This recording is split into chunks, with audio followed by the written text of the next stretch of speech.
At Sierra, discover great deals on top brand workout gear, like high-quality walking shoes, which might lead to another discovery. 40,000 steps, baby. Who's on top now, Karen? You've taken the office step challenge a step too far. Don't worry, though. Sierra also has yoga gear. It might be a good place to find your zen. Discover top brands at unexpectedly low prices. Sierra, let's get moving. This episode is brought to you by State Farm.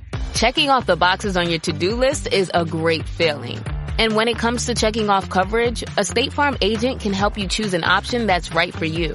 Whether you prefer talking in person, on the phone, or using the award-winning app, it's nice knowing you have help finding coverage that best fits your needs.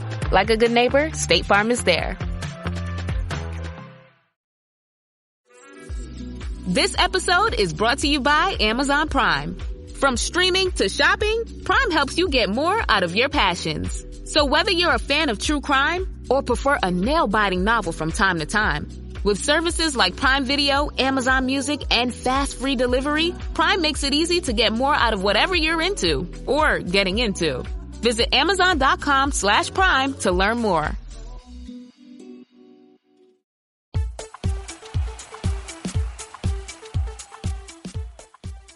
You're listening to 1865, the Nottingham Forest podcast with George Edwards.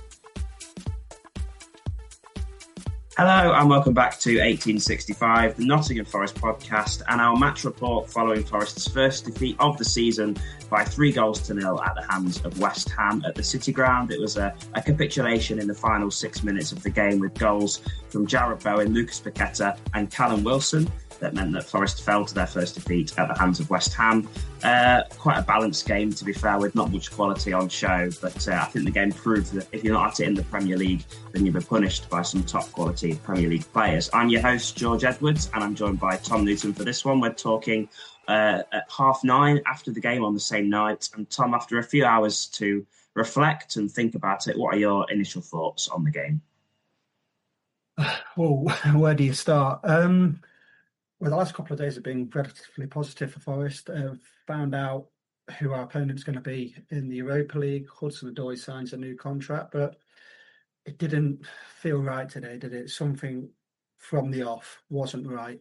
And it was like, I know obviously it's chalk and cheese regarding the Championship and the Premier League, but very reminiscent to that game under Savvo, if you remember, when we played Sheffield Wednesday, we got absolutely battered. And you knew in that game, I think it was a pass by Jack Robinson, who went straight out of play, and it like set up how that game was going to play out. And today, halfway through the first half, if you drop somebody from the moon to watch this game and you told them it was a Premier League game, they'll scoff at you, wouldn't they? It was, in terms of quality from both sides, it was awful. And I didn't get what Forest's game plan was. It's like sometimes a bit of an half-arsed press, and they didn't. And it's like they got West Ham in some decent positions in terms of pressing and putting them under a bit of pressure, but the intensity wasn't there. And West Ham managed to get out through a few tricky situations. And yeah, that first half was awful. And we was all thinking, I mean, we'll go deeper into it as we go on this match report, is that at half time, you'd think Nuno ship him into shape kind of thing, shake him up kind of thing. But second half, it was just as bad. Yeah, it was a 24 hours of a Forest fan, wasn't it? Saturday night, everybody's booking flights to Europe, and Hudson-Odoi's got a new contract. We're not really thinking about West Ham, really. And I think actually there might have been a bit of arrogance from Forest, a lot of the fans maybe and the players, because they maybe thought, West Ham are bottom of the league. They looked pretty hopeless in their opening 2 games, but the table does lie at this stage of the season. So maybe they thought it was a given that they were going to beat West Ham. I mean, I certainly did. I can't lie as a supporter, and a lot of people were very confident. So maybe that overconfidence maybe got to the better of Forest. So it was the same lineup that has played the opening 2 Premier League games, unsurprisingly. So Matt Sells played in goal. It was Ola Aina, Nikola Milenkovic, Murillo and Nico Williams across the back 4. The midfield 3 of Ibrahim Sangare, Elliot Anderson and Morgan Gibbs-White, with Dan Nadoy and Callum Hudson-Odoi on the wings and Chris Wood up front. Unsurprising, the team news. But like you mentioned, Tom, surprising with how the game started. I mean, Forest did they kicked off the game with possession. I remember the ball went back to Sells, and rather than just boot it forward, he sort of strided forward, not nicked past Fulcrook, and then leveled it forward. So it was a reasonably comfortable sort of and confident start from Forest. They were on the ball as well, which I think, particularly this season in games like West Ham and Brentford, they're trying to dominate the ball a bit more. They've got the midfield three that have got good understanding, and I think they're happy to take games to teams more than they were last season in terms of sitting off them. But teams also, I think, against Forest now have started to allow Forest to have the ball because they know that's not maybe their strength. But Forest, like we mentioned against Brentford, 5 minutes in, they got clicking, they got the goal, they look slick. That slickness, Tom, was never really there, and I failed to really think why. Yeah, and it's like Gibbs White. I didn't think he was great last week, to be perfectly honest. He was trying all these like flicks, and I know Gibbs White's one of those players who basically will try something out of the ordinary just to like create something. But there's a couple of times today where he's like flicked it to nobody, and it's kind of like the mentality with some Forest players, like we only have to turn up today because of obviously all the problems West Ham have had. Why is it the ship 5 goals in the first 2 Premier League games against Sunderland and Chelsea? They lost in the week against Jared Bowen.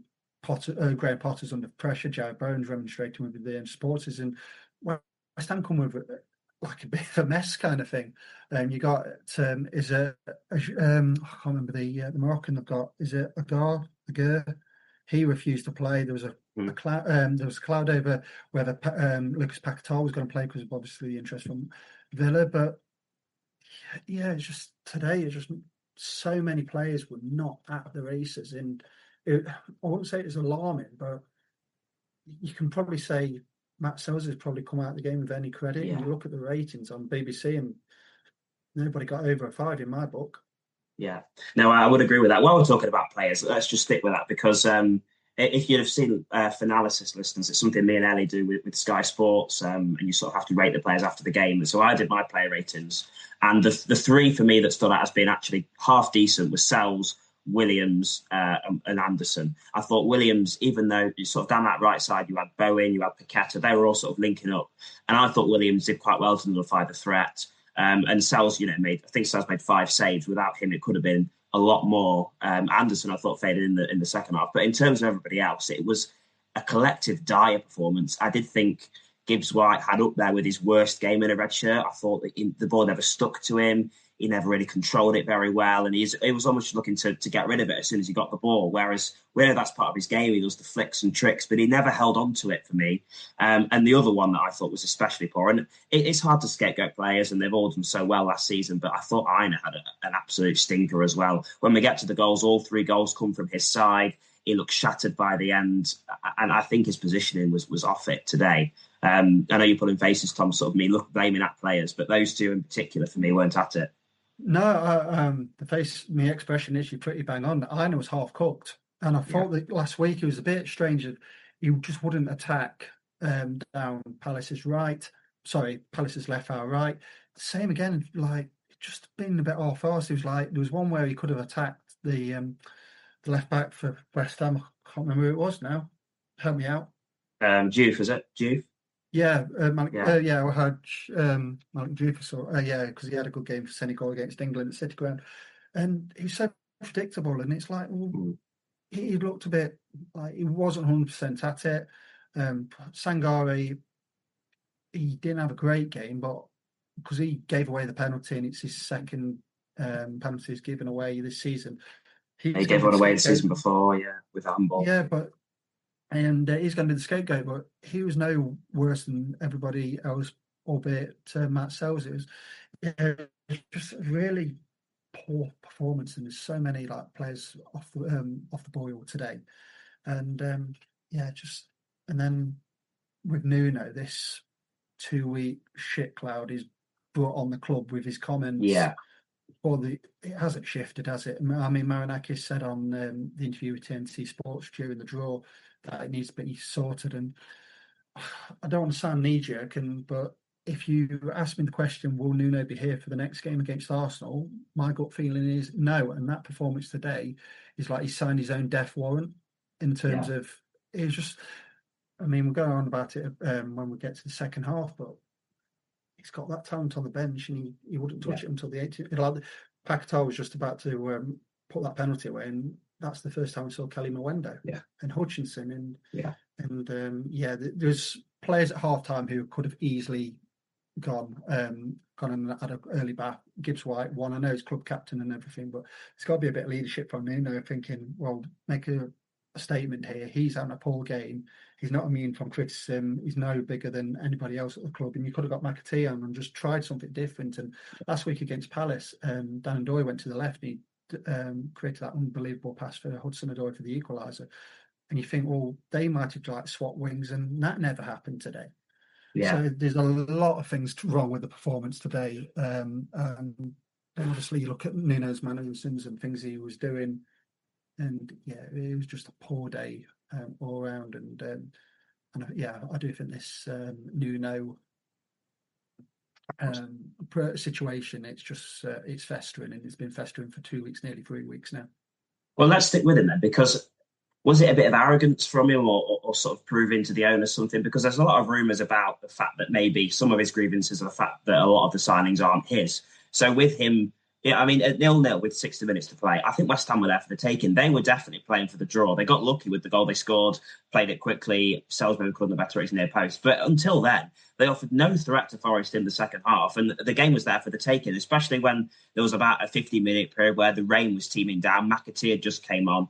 Forest looked like they were trying to purr. They were about to purr.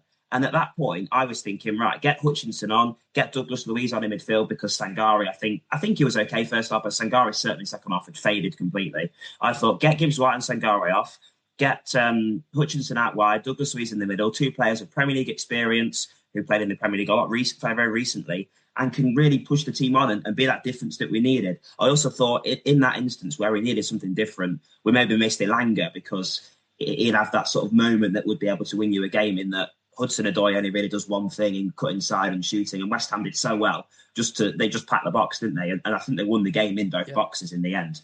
But do you think Nuno was sort of not making the substitutions out of sort of to prove something to Marinakis, or do you genuinely think he thought that leaving it how it was going to solve the issue? You know what, George? I really don't know what his mentality is at the moment, because last season he says he likes a small squad and everything, and if he had that strength in depth, we probably would have got Champions League, because of obviously he would have had the strength in depth and the quality off the bench. Ramon Sovas, like last season, didn't fancy him. Every time he did play, he was all right. He wasn't a dud. He was all right. Didn't fancy him, and so he only had like a core of 13 or 14 players. Now, Marinakis has moved the dial in terms of, we're in the Europa, we need a bigger squad. We're going to be playing at least 50-odd games by the time you've done all the competition. So we need a bigger squad. And Nuno says he wants players. You get the players in, and you don't see Kelly Mwendo and Hutchinson until the 89th minute. So what does Nuno actually want? And if it's this beef regarding Edu and Marinakis, it's a bit of a coup, isn't it, to get Edu in from Arsenal, for everything they stand for. Edu's not going anywhere. And like I said a couple of minutes ago, I think the end game is, unless they can't thresh out the differences, Nuno will be out the door. Because one, he's criticised his boss in public. Yeah. And he can't get his head around Edu's there. And I mentioned this on a pod a couple of weeks ago, is that Nuno's job title is head coach. Football's completely different to when Brian Clough was here and people like that who ran the club from top to bottom. He's in there. He's a head coach. He has probably like preferences of like, there's my option A, B, and C, and the club do their utmost to get the players in. And now they've got players in, and like I said, we'll not touch him. Douglas Luiz, he's come in with a load of fanfare coming from Juventus. He hasn't kicked the ball in vain for Forest. Kelly Mwendo come on last week, had a bit of a cameo appearance, come on in the 89th minute when Lucas Paquetá just about make it 2-0. And then Hutchinson, he had a couple of chances last week against Palace and could have easily won it, but he's come on late on, and it's just, when I know Nuno owns the big bucks and everything, there was 27,000 Forest fans in that stadium today. We all knew by 60 minutes something needs to change, and nothing changed. Yeah, I agree. Nuno, to be honest. Yeah. Right, if we look at some of the match action from the first half, then the first real chance for Forest was about 10 minutes in. It was a ball over the top that Nadoy controlled down the right side, got ball in towards the far post, but it was just ahead of everybody, the defenders and Chris Wood, most importantly, and it flashed out of play, or West Ham cleared it at the far post. There was a penalty shout on 22 minutes, wasn't there? It was Hudson-Odoi taking on Walker-Peters, slides in for the challenge. Now, for me, it looked like Walker-Peters got the ball. Looking at a replay, it's a bit inconclusive, and it stood reasonably high. But it went out for a corner kick in the end, which I think was the right decision. And then we saw Matt Sells make a very good save. It was from Paqueta, wasn't it? Who struck and Sells put it over the bar. But yeah, the first half was pretty lethargic, Tom. Anything of note from those three chances that I mentioned? I think the first one, Chris Wood, if you just held his run, he might have, Dandoy might have just picked him out kind of thing. It was just a tapping on back post, but that wasn't to be. I haven't seen it back, the penalty on, the penalty shout on Hudson-Odoi. I thought, because it was a tower and I'm in Upper Bridgeford, directly in line, I thought it was a penalty, but like I said, I've not seen the replay, so my opinion might differ if I saw it again. And then obviously near half time, Sells makes that really good save from Paqueta, which is a really good effort really at Trent end. So then we went down to the concourse, and there's no real highlights of note. On the screen on the concourse was the sprinkler, and that was the highlights in my eyes of obviously the shot from Bridgeford end. But yeah, we just sincerely hope that at half time Nuno kicked them up the backside, probably make a couple of changes, just get a bit of energy into the play and everything. But no, come out second half and it was a bit same old, wasn't it? It was, yeah. We had a chance just into the second half, didn't we? It was Hudson-Odoi's ball in from the left-footed, in towards Wood, about 6 yards out. It was a tough chance, actually, on his head, because there wasn't that much pace in the cross. He had to generate it all himself. And the way he was stooping, he had to almost head it back where it came from. And that was quite easy for Hermansen to save. I think he skied one as well, didn't he, Wood, in the second half as well. And we know that he doesn't often need many chances to score. He's had 3 shots in this game, Tom, and not scored. But does the fact that he can't score show that Forest need to rely on goals from anywhere else? Because apart from Wood's chances, I can't really think of a time that we even got close to troubling Hermansen. Yeah, I think Chris Wood was nullified today, wasn't it? He was basically feeding on scraps. But with all the fanfare and this, that and the other about Morgan Gibbs-White, his goal threat pretty much nil, isn't it? He doesn't like shooting. He's even gone on record to say he prefers assisting rather than scoring. But yeah, sometimes when nothing's happening, so you just want a player just to let rip and just have a shot. And it was just a bit playing it back, trying to get around the sides with Aina and Williams and Hudson-Odoi and Dandoy. And yeah, it wasn't really just like you say, pat the box. And Kilman and Mavropanos, they were just heading everything away. And to be honest, we haven't really tested Hermansen, have we? He's had that shot in the second half, or was it Hudson-Odoi? To his midriff, and that was really it. Yeah, he's had probably a light afternoon, really, and obviously he's ex-Leicester, and he hasn't started his West Ham career too well, has he? 8 goals in the first 2 games, and you're thinking, yeah, just keep that ball as far away from our goal as possible. But as the home team, we haven't really had anything of any description at his goal, and he's had an easy afternoon, and he's surprised more than anybody. Definitely. Now, McAtee, as I mentioned, came on for an Odoi on about 60 minutes, and it was hammering it down with rain from there. I was lucky I was in the upper tier of the Brian Clough stand. I didn't really get wet, but I'm sure those in the lower tier may have got a bit of a sprinkling. And then Forest improved, I think, from there. They got on the ball a lot more. McAtee brought more control than Odoi did, and certainly a bit more strength. But then for me, the game hinged on the 2 substitutions after that. West Ham brought Callum Wilson on for Nicholas Fulcrook, and he brought instantly, West Ham were physically strong all over the pitch. And I think in the first half especially, Forest almost played into West Ham's hands in trying to be too physical. Well, you look at their 2 centre-halves, Souček in midfield, they weren't going to win that battle. And then when Wilson comes on, he just adds that physical threat up front, and then he comes off the bench. I think 4 minutes in, he has that chance that deflects and Sells saves it. And then about 5 minutes later, Nuno hooks Chris Wood for Igor Jesus. Now, that really did baffle me. I know Wood, as we mentioned, missed a few chances and was feeding off scraps, really. But if you're hunting for a goal, if you're not in your Forest, you have Chris Wood on the pitch. I really was baffled by the fact he was taken off. He looked, I didn't see him pull up or anything, and the international break's on the horizon. I think Wood's got to be in there if we're looking to create chances. He looks the fittest he's ever been for me. So West Ham gained physicality up front. We lost it, and then I think we lost the game from there, to be honest. So what was your thoughts about that situation, Tom, when maybe others could have been made? It was a bit all over the place once those subs were happening, kind of thing. It was like players didn't know where to run, where to go. And Igor Jesus, I mean, he had a really good cameo last week where he could have won it against Palace, where he hit the post. But I don't think he knew what runs to make. And he was making runs, but he wasn't being picked out. And I said to my dad, I says, Nicholas Fulkrug is a decent German international, and he was like being fed on scraps. You didn't really see him. But then Callum Wilson comes on. He's been like vilified. He's like, he's gone to West Ham and this, that, and the other. Even West Ham fans were saying the other week about the contract he's on and is it a pay-as-you-play? But he rejected a contract at Newcastle, which was probably more of a basic and things like that. So he's got to be on decent money at West Ham, and he come on and changed their game. He's obviously scored. He's had that chance which was deflected where Sells has saved, and West Ham seemed to have a plan in going into the latter stages of the game. They brought Irving on, didn't they? And players like that, and they got a bit of a foothold into it, and we just like fell apart. We were just like, I don't know what's happening here. We haven't planned for this plan B.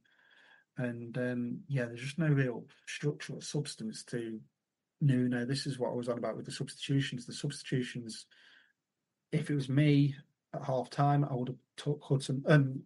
Gibbs White. I would have took Gibbs White off because he was cack, to be honest. I don't like criticising Gibbs White because he's a decent player when he's on it, but he wasn't great. And Dan Doyes, I don't think he's got his head around the physicality of the Premier League, because there was a couple of times where, even last week, a bit hesitant.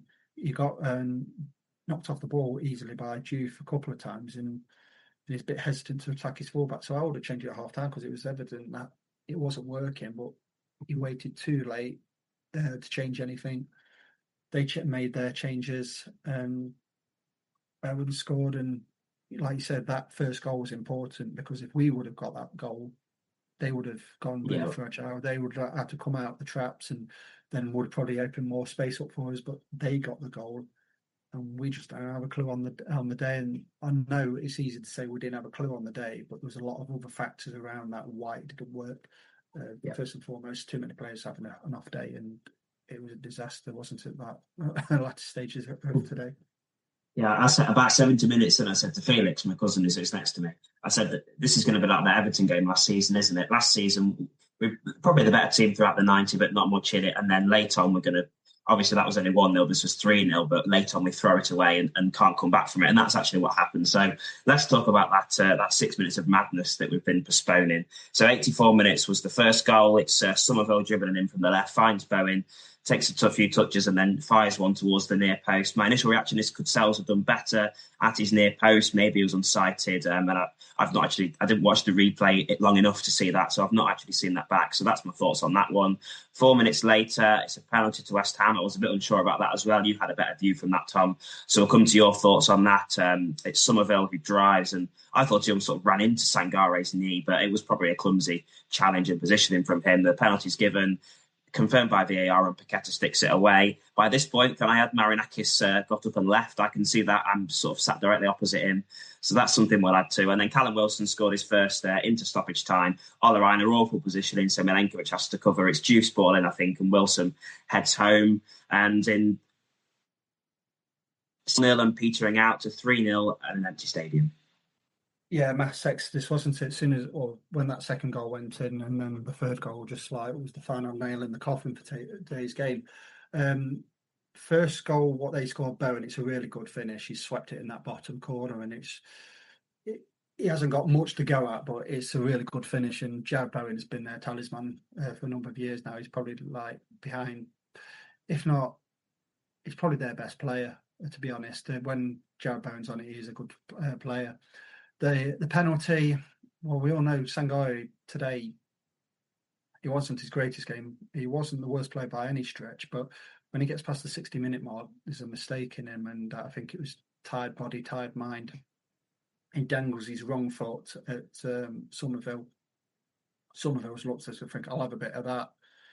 it's a clear penalty all day long. And then Paquetá puts it away, and we see Cali Mwendo obviously walking off the bench to come on, and it's 2-0. What is it, 89 minutes? Far too late. Far too late.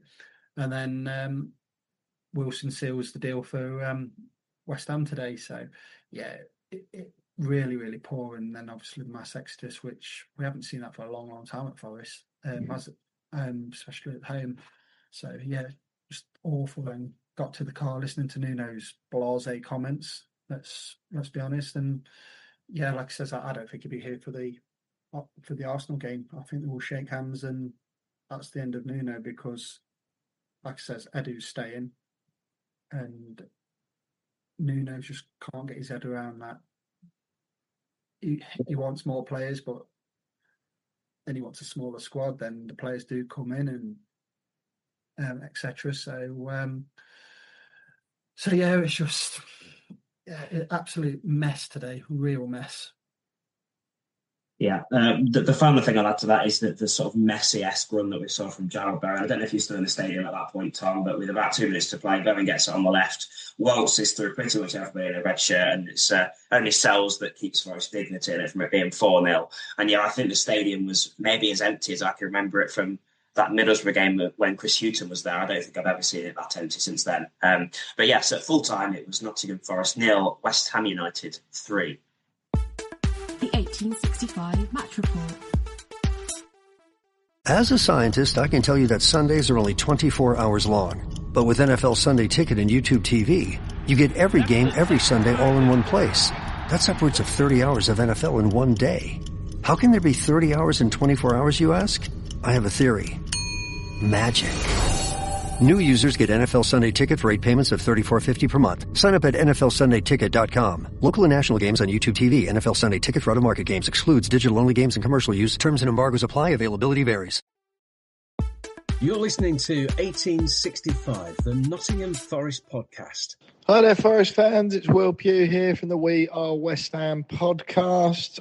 I did not see that coming. And by the sounds of it, neither did most of your fans. I had someone the other day on, Adam, the Forest fan, who came on our podcast and said he can't see anything other than a Nottingham Forest win. I didn't take any offence at all. In fact, I resoundingly agreed with him. And to be fair, for the vast majority of today's game, it felt like it was just a matter of time before you guys scored.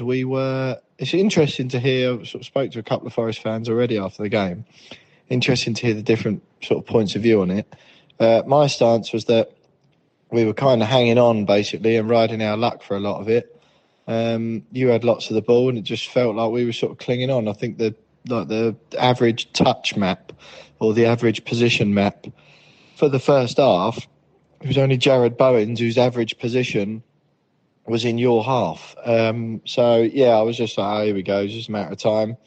We're sort of offering absolutely nothing going forward. But, you know, I've sort of been a big advocate when David Moyes was in charge of West Ham. I didn't mind it if we didn't have much of the ball, and I was always just sort of saying, you know, defending is a hugely important part of football. You got to defend, and sometimes you got to keep yourself in the game, even though you're not the best team.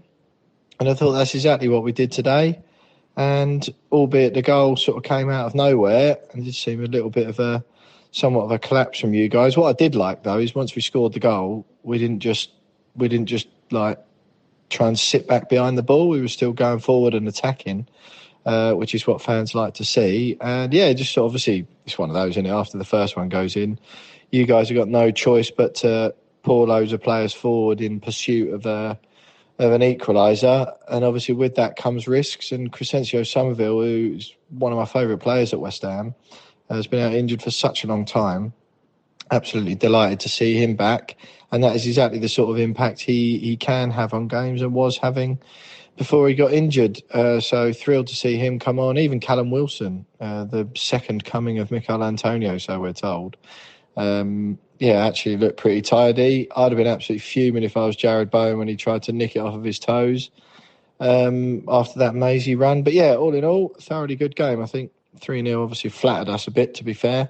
But my favourite part was seeing Lucas Paqueta doing the phone celebration, kissing the badge, making it abundantly clear that he doesn't plan to go anywhere. So naturally, I expect him to leave before the deadline day on Monday. I obviously assume he didn't enjoy the game.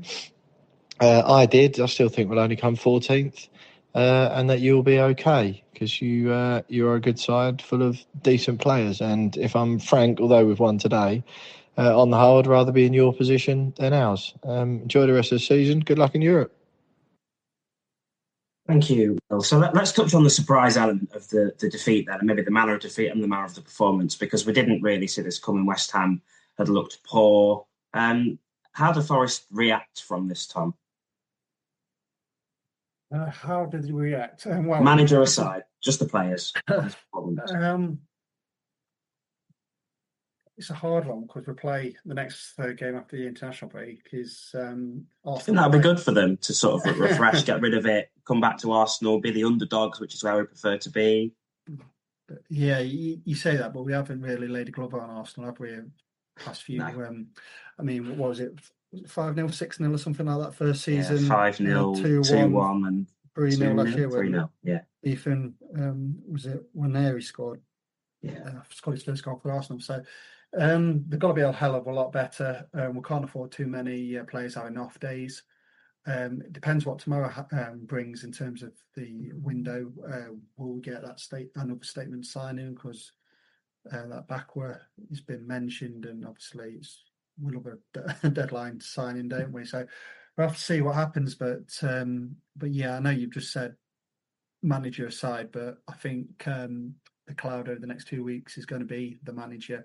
I know they're scheduled for talks with Marinakis. I don't know if Edu's going to be in the equation in terms of face-to-face meetings, but yeah, there's a lot of differences to sort out prior to the game against Arsenal. And the thing is, though, Nuno's mentioned about a couple of weeks ago that pre-season was a bit of a disaster in terms of the preparation's not been good, etc. And it would have been nice probably to have the majority of his squad to work on things, but I presume like 3/4 of his squad are going on the international duty. Obviously, Milenkovic for Serbia, Gibbs White and Anderson for England, Sels for Belgium, etc., etc. So there's going to be a decent call. What not going to be there, so it's going to be a bit hard for Nuno, and then this 2 weeks to obviously it's going to be festering, and then obviously his future's up in the air at the moment. So yes, it's going to be an interesting 2 weeks from now until the Arsenal game after the international break. So we'll finish talking about Nuno then. I mean, like I mentioned, Marinakis left after the penalty and wasn't there to be seen. And that's the result. I'm sure he's not very happy, let's say that. But firstly, I personally think Nuno leaving would be a travesty for the club. But I think it would add sort of uncertainty that we don't need, particularly in the dressing room. And a lot of our success comes from his management. So I don't want to see him go. Tom, personally, putting sort of Nuno aside, as a fan, do you want to see Nuno go? And if he does go, who are you looking at? Because Mourinho doesn't excite me, I can't lie.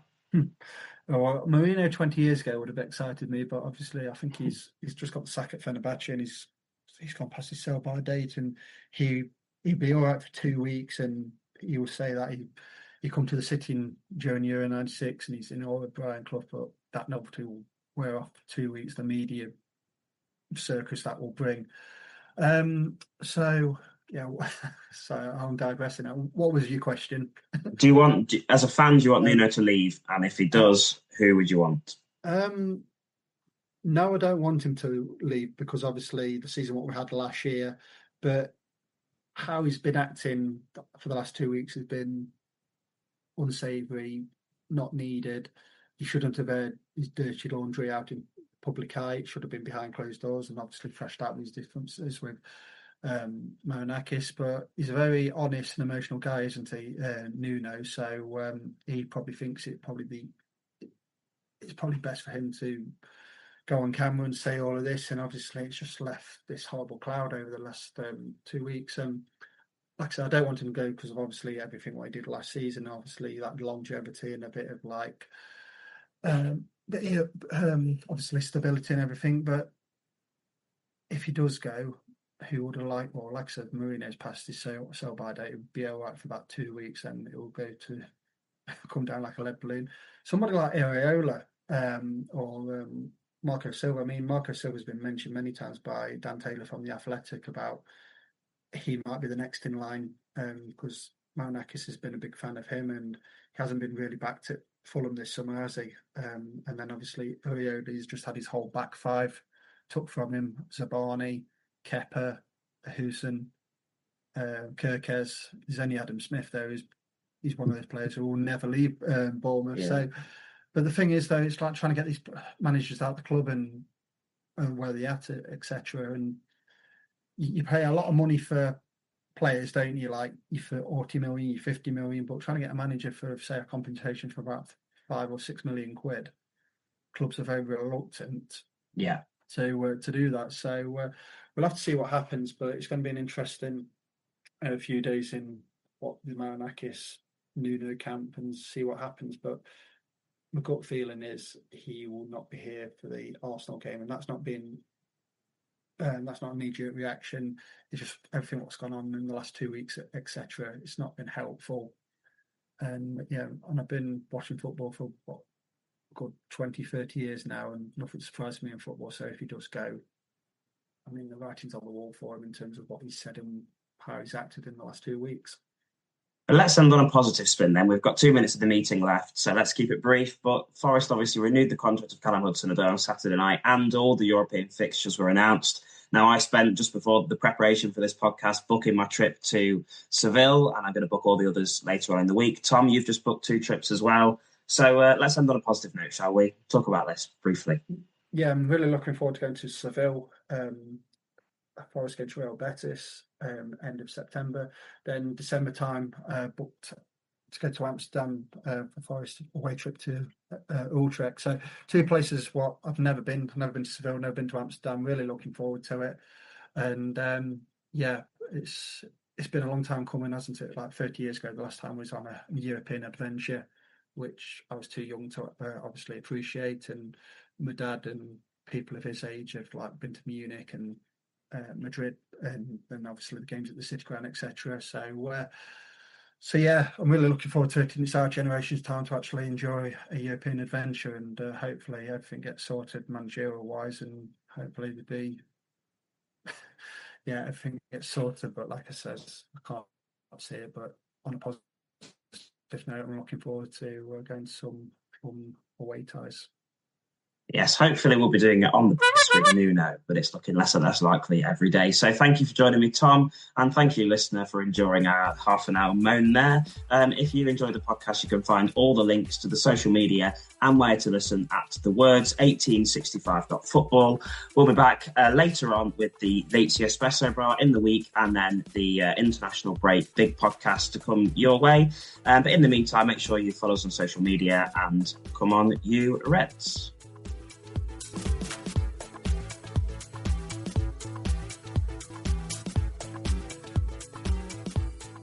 You've been listening to 1865, the Nottingham Forest podcast. If you like what you hear, please subscribe and leave us a review. It helps other listeners find our content.